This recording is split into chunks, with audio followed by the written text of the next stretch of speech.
last week, I really enjoyed David Yunson's use of a family picture for a communion meditation. I'm not going to attempt to retell the entire meditation that he did last week, but the picture was of David's son-in-law, Seth, who's in the back, and his daughter, David's granddaughter, Olivia, standing at a fence. And Seth was looking over in the backyard. You see the big mountain view and everything that he can see. And Olivia's right there next to her daddy, trying to do the same, standing up there, but just a little bit too small to see the same thing that her dad sees. And it's a great image to have in mind coming into what we're going to be talking about today. It also inspired me to look through some of my own pictures and see if I could show you a family photo that sort of fit my message as well today. And I picked this one. This is a picture from this year's Witness Walk on Good Friday. A reporter from the Erwin Record took the picture and emailed it to me. And in it, you can see I was helping, maybe you barely see it on the left-hand corner, I'm helping to carry the cross. As part of the Witness Walk, we walked down Main Street with the cross, a group of us carrying it. And so I'm doing that, carrying it down Main Street. I'm near Job Cemetery, if you can kind of see that in the background. And Hannah, Noah, and Ella, Todd's daughter Ella, are walking next to me. And Hannah, at some point, decided to give me some encouragement. She gave me a high five as we were walking around. And the reason I love this picture, I'm sharing it today, because it's an idealistic picture of what I want my daily life to look like. Carrying the cross of Jesus, with my kids following me as I follow Christ, and regardless of the personal cost or the effort required to do that, we're all enjoying it and encouraging one another along the way. That's basically the sermon right there. So I told a couple guys before we got started there was going to be a chance if you need to make an early exit today, and you just want to hear, that's what the sermon is about, and you need to get going. You can go home early today. I would feel a little weird if everybody took me up on that. But, I do have some more things to say if you're not in a hurry about how we can make this kind of picture a more regular part of my life. I wish I could say that this kind of thing happened in my life every day, but it doesn't. It was sort of a special thing where everything came together. But with our message today, I want to focus our attention on the part of Jesus' Great Commission, where he tells us to make disciples. And specifically, I want to talk about how disciples are made or not made, and what I believe is the primary mission field for many of us, our home, and with the people that we live with, our family. Just by a quick show of hands, how many of you here today, right now, share your home with another person, whether it be a spouse, parents, children, grandparents, grandchildren, brothers, sisters, aunts, uncles, roommates? If you raise your hand, and keep it up there for a minute, if you share your home with another person right now, okay? Now, you can raise your hand if you have ever in the past shared your home with another person, or ever expect to in the future share your home with another person. Did I get everybody in there? All right. One reason I had you do that is to make sure you're awake, get you moving a little bit.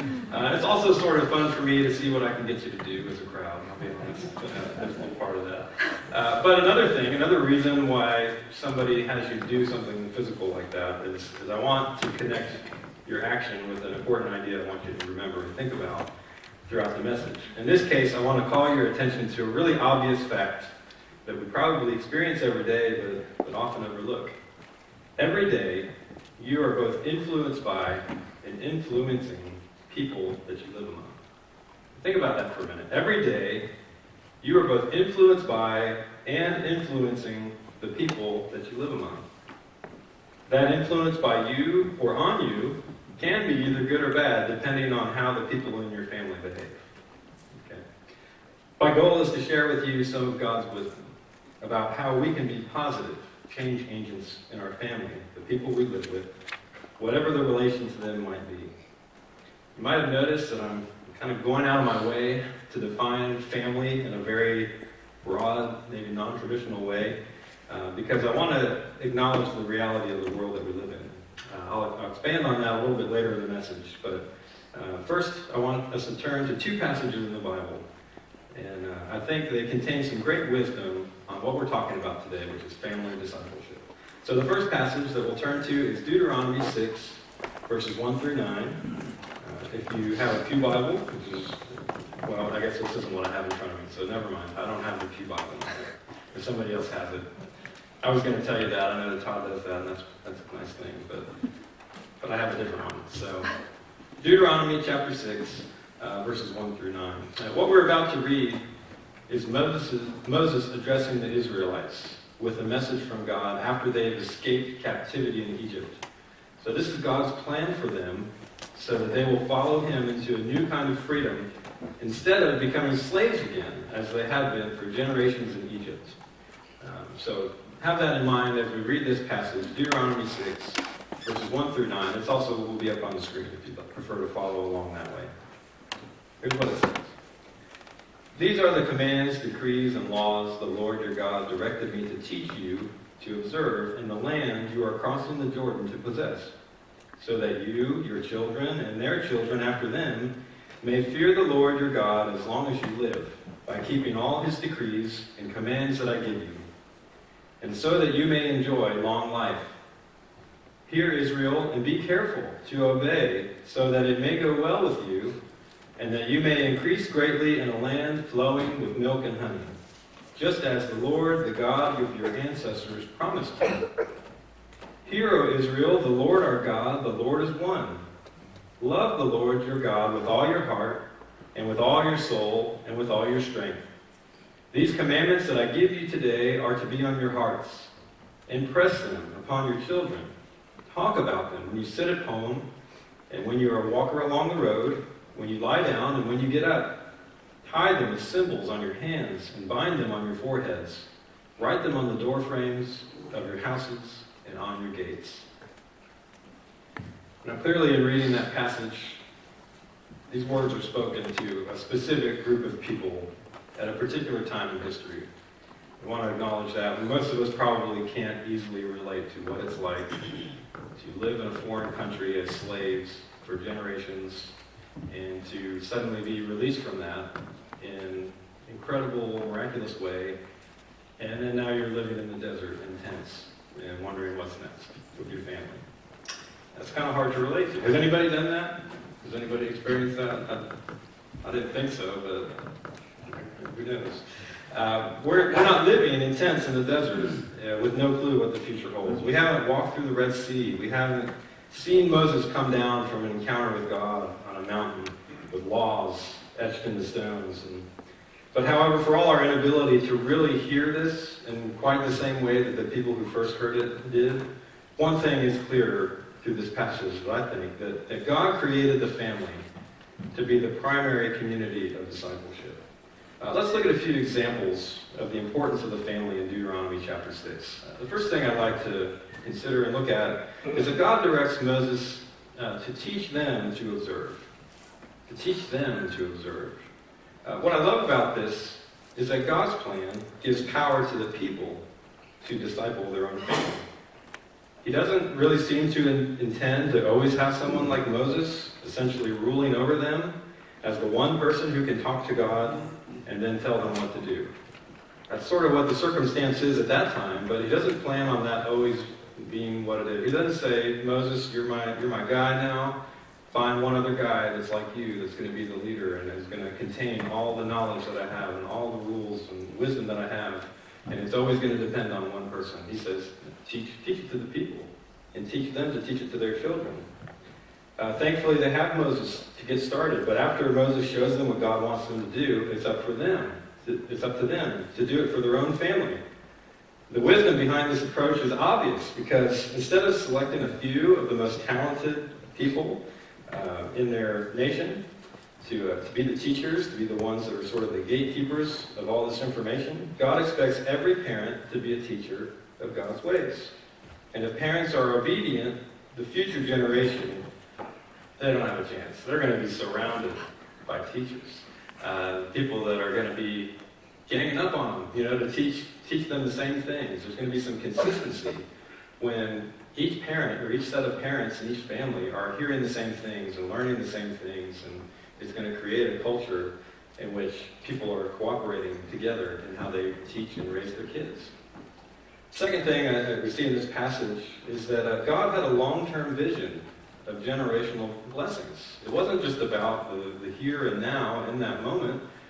They could have celebrated and been excited that they just escaped one of the greatest nations everywhere, of everywhere in the world at that time, and said, hey, if we can part seas and rain down plagues on people, maybe we should just go travel the world and do that everywhere and take over. But that wasn't God's plan. That wasn't their desire. They had in mind to build up a nation of righteous and faithful people over a long term. God's vision for the future of Israel is a very personal one. He says it's for them, for their children, their children's children. He wants them to grow and thrive as families, passing on from one generation to the next the things that he says will allow them to enjoy long life. We don't see that God seems concerned with Israel becoming a military superpower to show his strength. Or he doesn't necessarily make it their priority to become wealthy so that they can create magnificent temples and monuments to him for his glory. He's worthy of all that as God. But his thoughts are towards what's best for his people in the long term. And he wants them to thrive and remain free, to not go back into slavery. And the way they'll do that is by obeying his wisdom, obeying his words. And parents play a key role in that. God placed, the last thing we see in this passage, God placed the primary responsibility of discipleship on parents. Much has changed in the world over the past 3,500 years or so since this message was first given to the Israelites. The ability to travel great distances and communicate information to other parts of the world was much more limited then than it is now. And parents today have a lot more options for how to raise and instruct their kids. And they're not all bad, especially in our country. It's not uncommon for kids sometimes to be going to school or a daycare as early as 3 years old. And they're there for maybe 8 hours a day, 5 days a week. And in many cases, due to work or other circumstances, parents almost have to do this. They're forced to partner with people and delegate some of their teaching responsibilities to others. But what hasn't changed is that most families still spend a significant amount of time at home together.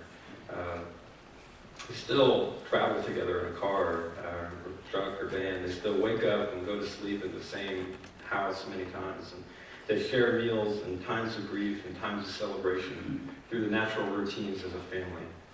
And that's still what I think God intends to use the most, to have an influence on the generations that are to come. But these are the times that God wants parents to take advantage of in raising their children to be followers of him, to accept their values. And that's what was encouraged of this early generation of Israelites after they were looking for the direction where they wanted to go, to come out of the desert. How do we thrive as a nation? How do we stay free and not go back into slavery? This was the plan, is that we're going to learn what God says is the best way to do that, and we're going to pass that on from generation to generation. And over time, that's going to have a huge influence on how they act as a nation and what they do and what God will do through them. Much more can be said about that passage in Deuteronomy, but for our purposes today, I just wanted to establish this idea that when the Israelites were leaving Egypt to form a new nation, God intended for the home to be the primary place of discipleship and for the leaders of the family to be the ones that taught the younger generations how to follow God's ways.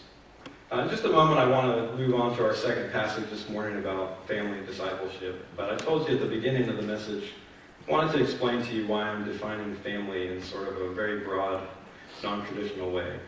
To me, a traditional family would be a married man and woman raising biologically related child or children under the age of 18, we'll say, and all living in the same household.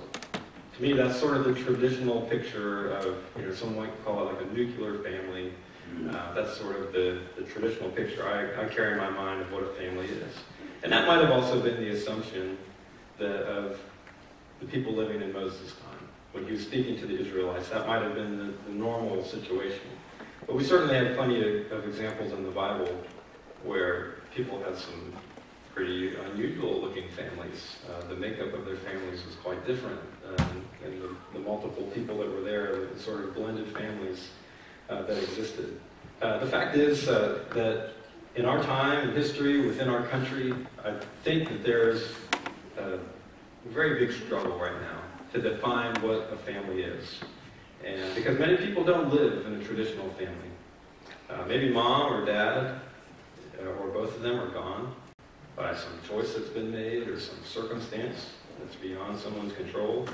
Maybe there's new parents, stepmoms, stepdads, step-siblings that are in the picture in your household. Maybe there's a couple that doesn't have kids, or a couple that's expecting their first child, or a couple that's lost a child. And at what point do these people, who don't quite perfectly fit the mold of what we might say is a traditional family, at what point do they cease to be a family? Or at what point do they become a family? And those are sort of things I don't really have an answer for. I don't know how to answer that question. My own immediate family right now kind of fits the mold of a traditional family, and I love that, and there's some great things that I've experienced from that, some great values of that. But growing up, I grew up in a pretty non-traditional family. And when I was a teenager, my parents were divorced and remarried, and I've lived in different homes, different times of the week. And in my time in youth ministry, I've seen all kinds of families that look all different ways. Some of them might appear traditional, and some of those were healthy, some of them were not. Some of them might appear very non-traditional, and some of those were healthy, and some of those were not. So for better or worse, I thought it would be good to just leave my definition broad today of what a family is. I want you to think about your own context. If you are a parent or a grandparent or a step-parent, if you are a child or a stepchild or a half-brother or sister or somebody, or if there's some other scenario I've not imagined, think about the people that you live with on a day-to-day basis as being your family as we continue through this. Even though the language from here on out is going to kind of fit better the traditional picture of family. We're going to talk about parents and children specifically. But I want this message to be as relevant to as many people as possible today. So have that in mind as we move forward with this. The next passage that we'll read comes from Ephesians chapter 6, if you want to turn to that. And in this passage, it's Paul speaking. He's writing a letter to the church in Ephesus. And this, again, is written to a particular group of people at a particular time. And so in some ways it might be kind of hard to understand exactly what he's saying or what the context is without doing a lot of work and a lot of study to get behind that. But to me, it's filled with some timeless wisdom for any family who wants to be disciples of Jesus. So in Ephesians 6, verses 1 through 4, this is what Paul has to say to those in that church at that time. It says, "Children, obey your parents in the Lord, for this is right. Honor your father and mother, which is the first commandment with a promise, so that it may go well with you and that you may enjoy long life on the earth. Fathers, do not exasperate your children. Instead, bring them up in the training and instruction of the Lord." Let's start with the second part of that passage first. Though these words are directed specifically for fathers, from it we can see this. Parents should train and instruct their children in the Lord. All right, so this is a moment I've set aside for the kids out there. So how many of you consider yourself kids or children out there right now? All right, I got something special for you here. All right, I want you to look to your parents if they're here. So look, you can give them a sad puppy dog face or a glare, whatever you need to do. And I want you to say to your parents, "That's right, you need to do that for me." Okay, so go ahead and say that real quick. Say, "That's right, you need to do that for me." I'm not hearing a lot of noise. You can talk. I'm giving you an open door to talk. All right, you can whisper it if you want. It's a little awkward. But yeah, tell your parents that this is what is expected of them. They are supposed to train and instruct you in the ways of the Lord. And, show some respect. They're still your parents. But we can demand that of our parents as kids, that this is what God expects of them. And we can do that in a respectful way. And parents, I don't want you to be mad. I'm not trying to make you upset. They're right. You have a responsibility to do that for your kids. I was waiting for one of my kids to come up here and tell me that. So you don't want to do that? Okay.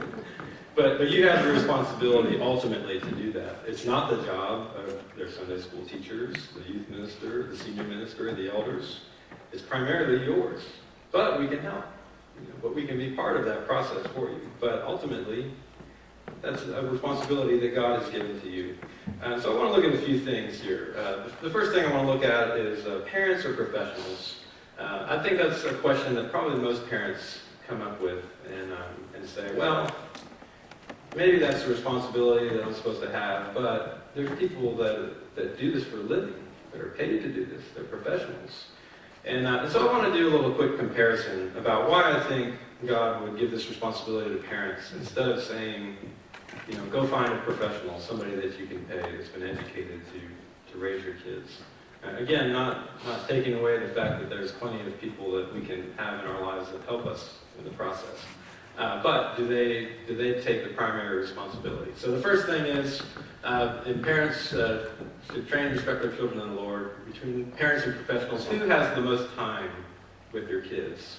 In some ways, you might look at a week and say, well, the teacher sees them quite a bit. But have you really stopped and added up all the hours, the time you have your kids before they go to school, the times you have them afterwards, the weekends that you have with them, the other special times you're with them? So I think most of the parents really have much more time than they realize.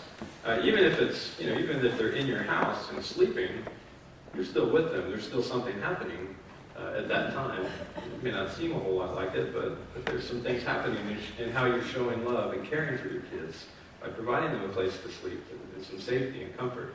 The second thing is a relationship. Think about who has a better relationship with your kids.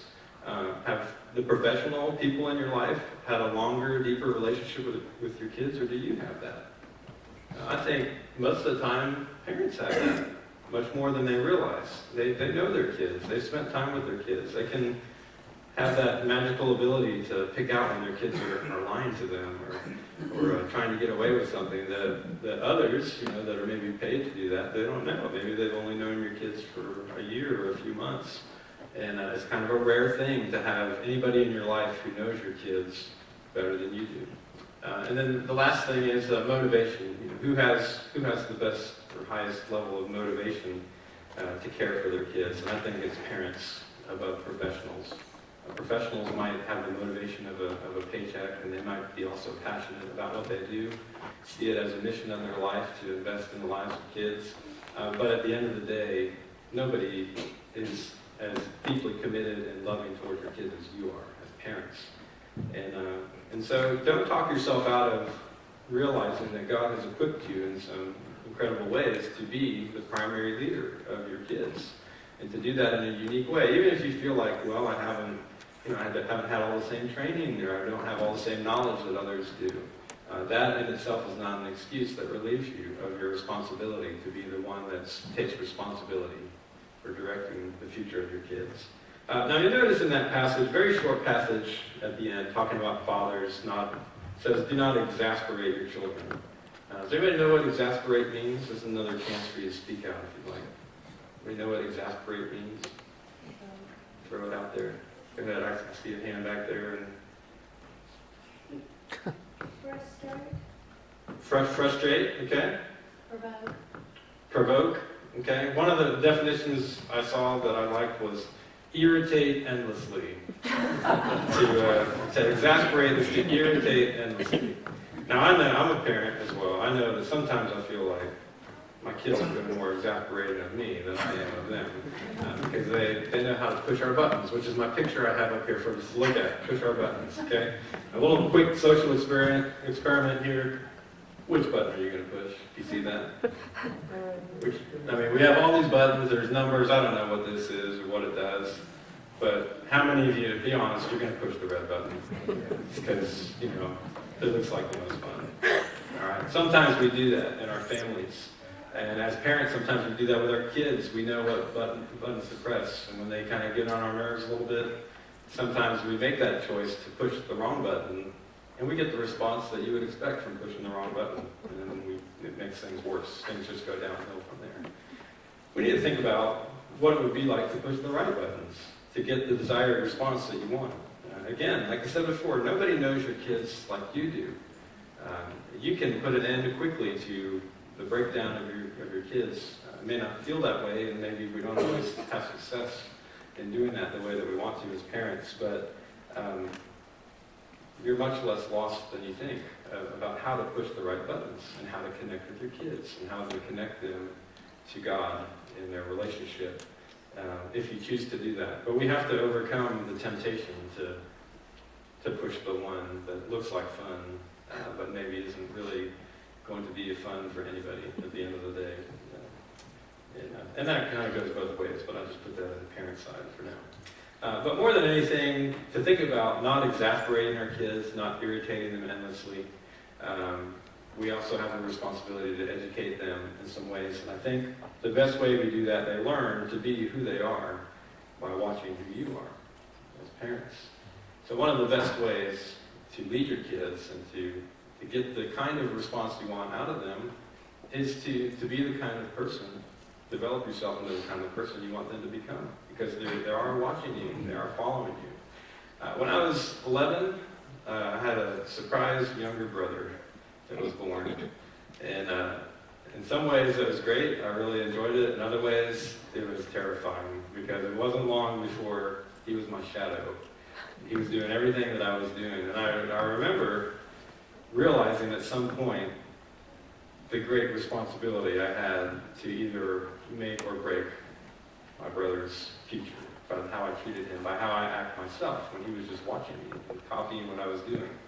And I'll be honest, there's some times I pushed some red buttons in his life. That's what big brothers have to do instead of younger brother. But our kids, or whoever's following us, whoever we're mentoring, they learn to be who they are by watching who we are, through our words, through our actions.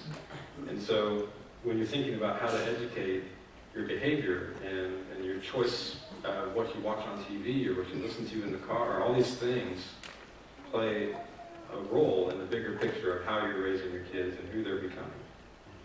The last thing I want to look at related to this passage in parents training and instructing their children is, I think more than anything, parents need guidance and not guilt. I think that there's a lot of parents that have heavy, heavy burdens of guilt in their life, wondering, am I doing the right things? Am I saying the right things? My kid's acting up and it's my fault.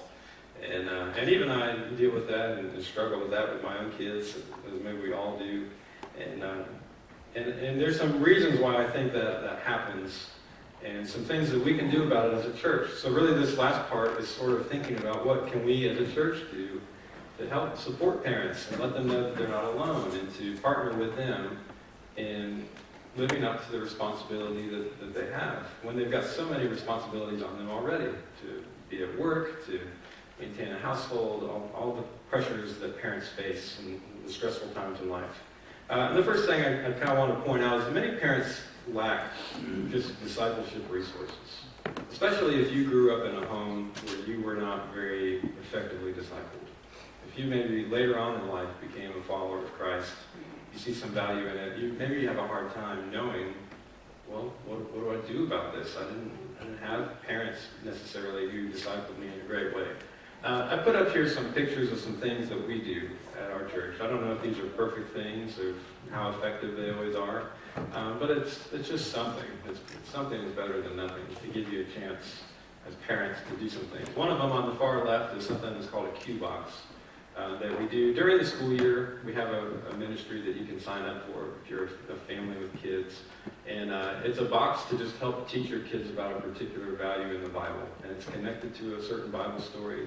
And there's stories you can read each night, devotions you can do each night, little cards and toys that you can kind of play with and use as lessons. And that's something that we make available to parents that are looking for something. Another one is what's represented in the middle, and it's what many of your kids have in their hands right now. It's these children's worship bulletins. This is meant to be a tool for you to use to talk to your kids and engage them with things that we're talking about. So right now, I understand, I'm just some guy up here talking, even though I know several of the kids. And, most of them are more interested in what's in front of them to color, and I'm fine with that. But when you go home, many of the things that they're working on and coloring and activities that they're doing on those pages right now are things that we're talking about right now. And you can go back and say, oh, what is this? What did you do here? And maybe explain some things to them. So we hope that some of these things will be a tool that you can take home and use and help them to learn some things along the way. And know that you're not the only parent doing that. There's a group of others that are doing the same things at the same time. You can support one another in that effort. The last thing I have up here is a CD. We give out a set of CDs to any family that when they join the church and become members, we have a set of about 6 CDs that are Bible verses put to music. It's really great music. It's called Seeds Family Worship. And that's something that we make available just as another resource. Okay, so I put that all out there to say, you can't say there's no help out there for you. There's resources, and that's what we desire to do as a church, is to provide you with resources and make sure that you're equipped to do the things that God calls you to do as a parent. Another thing that we see that maybe leads to guilt when this doesn't happen is that many parents maybe do lack discipleship relationships.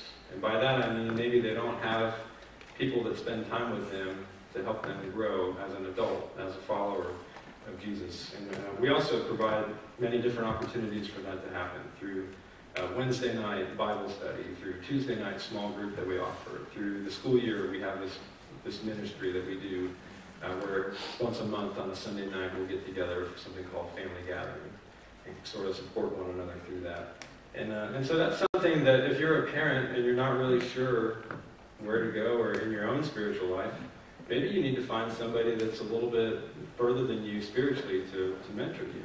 And that's sort of a pride-crushing thing to do, to go ask somebody to help you with that. But it's what God calls us to do, not just for ourselves, but for the kids that we're raising, that we're following.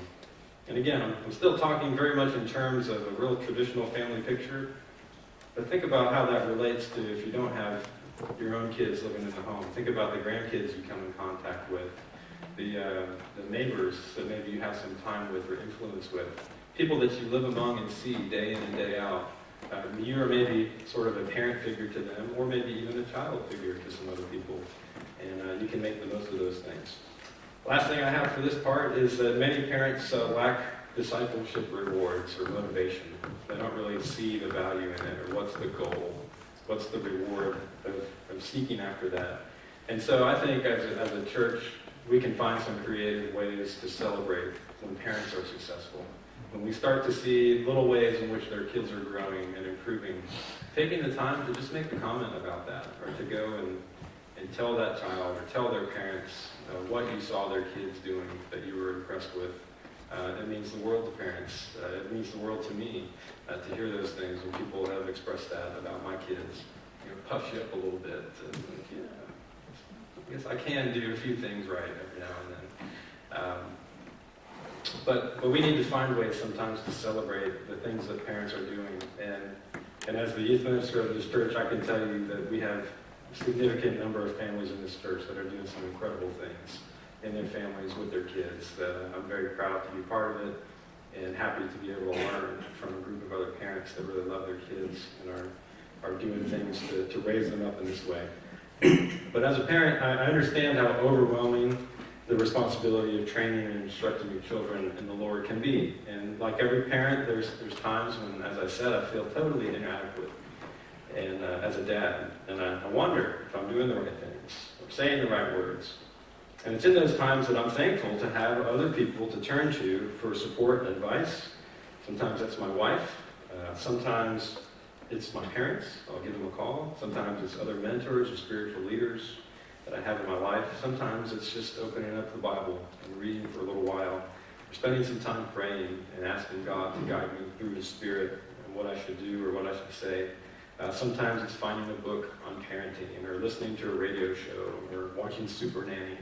I'm going to confess, I really like the show Super Nanny. I don't know if it's even on anymore, current, but there's some great parenting advice in the show Super Nanny, so check it out. But there's times when I also get the privilege of sharing with other parents the things that I've learned through going through failures and through hard times and learning from the failures of other people. And so don't ever feel as though you don't have a place or something to contribute to a larger group of people. I'll say this, at least for myself, I don't ever want to project that I'm some sort of super dad. I was going to say super nanny, but I don't want you to call me nanny. So I don't know if that's the impression that people get of me as a youth minister or what, that I somehow have it all figured out and our kids are perfect. But come spend some time with us. You'll see it's not all that it maybe looks like all the time. But we are very blessed in our family and are glad to share the things that we've learned and to be learning continually from other people.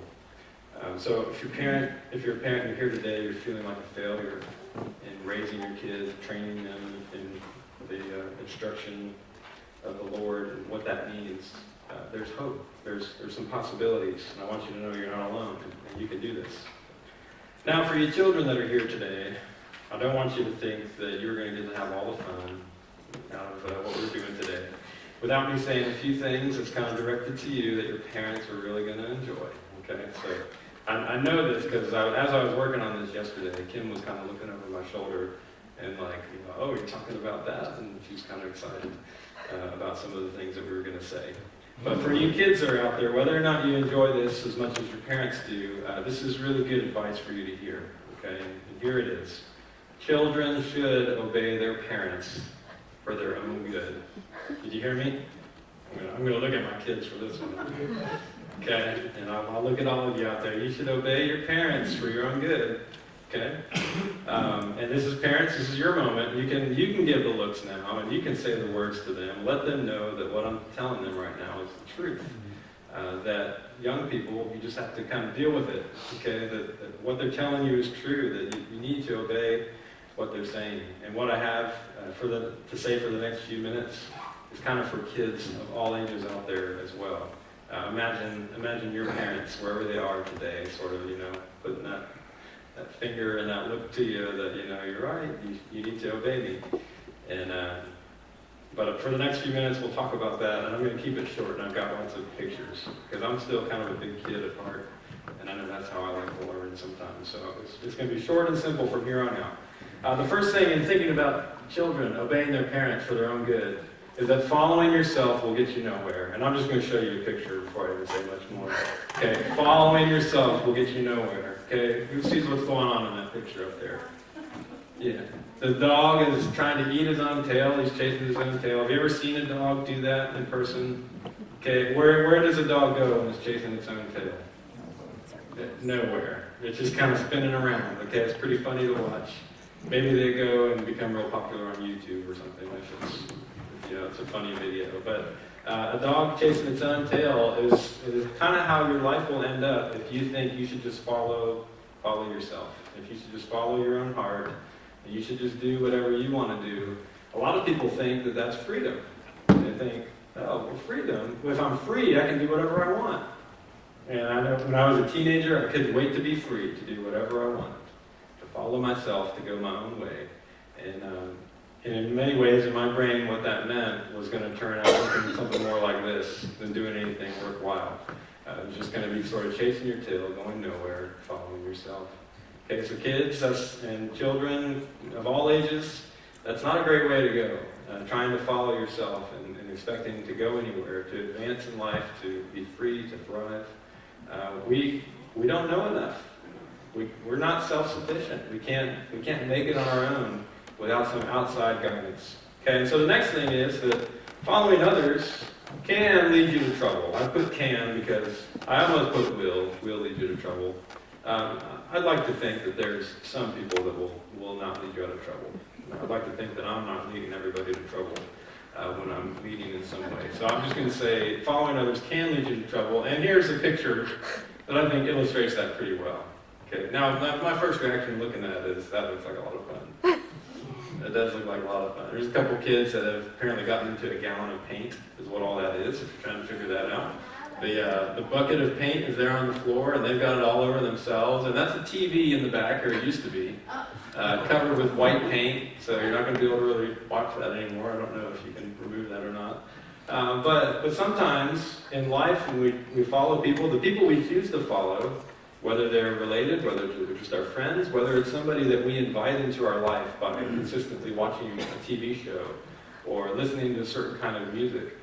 These are people that we start to form a relationship with, whether you think about it that way or not. The kind of media that you spend time in, especially now when we have a lot of reality TV.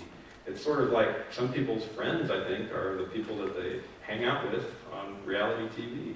And they start to, over time, learn their values and do some of the same things they do. And at times that can be good, but most of the times it doesn't really end up very well. It might end up more looking like this. And so we, kids that are out there, again, children of all ages, we need to have some wisdom and some thought about who are we following in our life. Do we just follow the people that just happen to show up in our life? People that maybe look cool to us for some particular reason, that seem to be very popular, that seem to know what they're doing. What are the things that we value and are trying to become often makes a difference in what we choose to do. And it might end up like that, which seems a lot of fun for a while, but I'd be interested to see the picture after this picture was taken. But the other thing that makes me laugh is it's probably a parent that stopped and took a picture of this first before the discipline maybe came down. I hope some discipline came down. So in my house, I catch you guys doing that, we'll laugh about it, but then you're in trouble. So, the last thing I want to say about children obeying their parents is this, and then we're very close to finishing today. Following righteous parents will bring you long life. And I've got two things I want to show you for this. First is a picture that I asked for Kim's permission to share. This is a picture we treasure. It's 4 generations of Kim's family. That's Hannah, very little, on the right-hand side, and Kim, and that's her mom. Just next to her, and beyond that is Granny Jo, that's her grandmother. And we look at that, and especially, I love this picture just because of their faces too. It's just great faces, great smiles. And I think about what each of them has experienced so far in that picture, and just what I know now because they're part of my family as well. And I think about what a joy it is to have 4 generations of family that loves one another, cares for one another, and follows the Lord in different ways, and has passed on some heritage of faith, and it's still a process that's continuing to go on. But to have that little snapshot of all of them together is kind of, to me, a good visual of what our goal is, what we hope for in following the Lord, is that we're going to enjoy a long life and see blessings from that, and see generations that are impacted instead of just the selfish view that it's all about me and whether or not I get to heaven. It's not all about you. It's also about the people that are around you in your life that you have a chance to influence and impact. And the next picture I have is about that, how parents can impact their family. I found this little thing to put together, a little infographic, is what this is called. And I'll kind of point out to you a few things as we look at it. Okay, on the far left over there with the house, I'll read what that says. We can't read it. It says, according to the 2010 U.S. Census, there are approximately 20 million households in the United States with 2 or more children. 15 million of those households have 2 parents in the house. Okay, and so what we've done is I've started with the 2 parents at the very top. Okay, imagine your family of a husband and wife, and then you have 2 kids. Okay, and you'll notice there's 4 down there because I'm going to assume that the original family of 2 parents and 2 kids, their kids grew up, and then their kids got married and had a family of the same size. I know it doesn't really work that way, but this is sort of an average. Maybe somebody had 6 kids, or maybe somebody had no kids. But we're going to use that just to sort of show the potential impact of one parent being faithful, or one set of parents being faithful in this. Now imagine those parents at the very top were sold out to this idea. They completely bought into discipling their kids, and they were successful at that, and showing them and teaching them how to live in the ways of the Lord. Well, their 2 kids would go on and get married and start families of their own. Presumably, they would be blessed by the things that they learned from their parents and continue on that legacy in their families. And so then imagine that then they become two families, plus the original 2 parents, and they each had 2 kids of their own, and then those families, going on to the 4th generation, each had 2 of their own. You add it all up, between the 2 original parents, the 4 children, because they've got their 2 children and the in-laws that they've married, and then there's 8 grandchildren total, 16 great-grandchildren. Within 4 generations, something like the picture, what I showed you of Kim's 4 generations of family, that's an average of about 30 people that you've maybe spent a significant amount of time, or at least the parents have spent a significant amount of time, day in and day out, having a chance to positively influence. Now, we stopped at the 4th generation. If we were to continue on 10 generations, the number just continues to explode and grow. And within 10 generations, your number of descendants from counting the original parents and everybody that came afterwards would be over 2,000 people.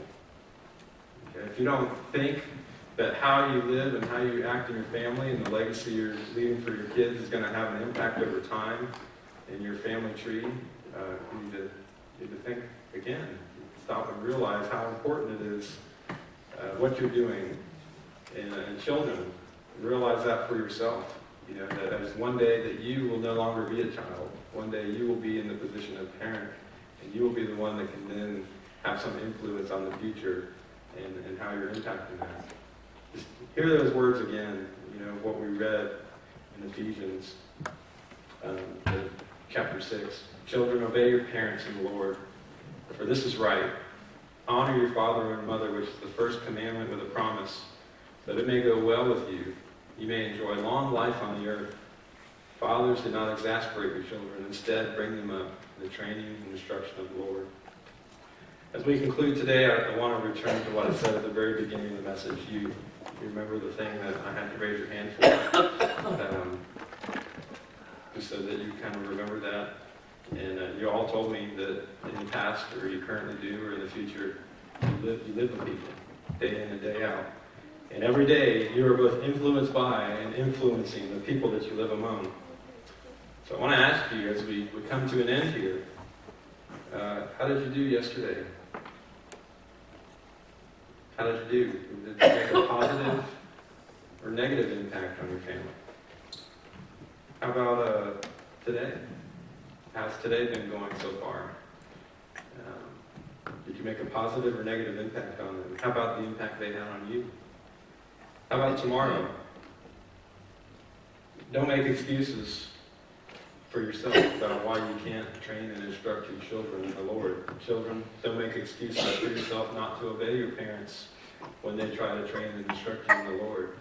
This has long-term consequences that you want to be on the right side of wisdom in how you're discipled and how good of a disciple you are to your parents and how well you're going to disciple future generations. God wants you to lead your family out of the slavery of sin and into freedom and joy that only comes from the grace of Jesus Christ. Commit yourselves, all of you, to be his disciples. Do the hard work of carrying your cross, building each other up instead of tearing each other down. That's God's plan for you and your family to thrive, not just now, but for many generations to come.